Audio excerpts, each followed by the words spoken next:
যে কোনো একজনকে বাঁচাতে পারবেন, হয় মাকে না হলে স্ত্রীকে। এই প্রশ্নটা যদি দুনিয়ার সব স্বামীদের করেন যে এই দুইজনের যে কোনো একজনকে আপনি বাঁচাতে পারবেন, কাকে বাঁচাবেন? আমার মনে হয় 90% উপরে পুরুষ মানুষ জবাব দেবে আমি আমার মাকে বাঁচাবো। আরে বলে কি, মা ছাড়া তো আমার অস্তিত্বই নাই, সবার আগে আমার মা। মা ছাড়া দুনিয়াতে কিছুই নাই। বউ গেলে বউ পাওয়া যায়, কিন্তু মা গেলে তো মা পাওয়া যায় না। আমার মনে হয় সবাই এই জবাবটা দেবে। কিন্তু দুনিয়ার যদি অধিকাংশ মেয়েদেরকে আপনি এই প্রশ্নটা করেন যে একজনকে বাঁচাতে পারবা, হয় তোমার আব্বা আম্মা আত্মীয় স্বজন সবাইকে, অথবা তোমার স্বামীকে, তুমি কাকে বাঁচাবা?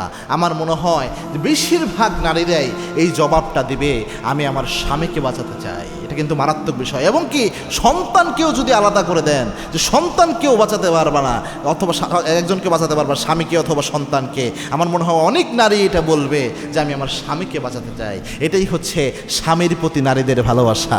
এটা কিন্তু মারাত্মক প্রিয় ভাই। একটা নারী যখন নিজের আব্বাকে ছেড়ে, আম্মাকে ছেড়ে, সবাইকে ছেড়ে আমাদের ঘরটাকে আপন বানায় নেয়, আপনার ঘরটাকে তার পরিবার বানায় নেয়, আপনাকে আপনার উপর নির্ভরশীল হয়ে যায়, এই মানুষটা তার সমস্ত অস্তিত্বকে হারিয়ে আপনাকে অস্তিত্ব হিসেবে ধারণ করে।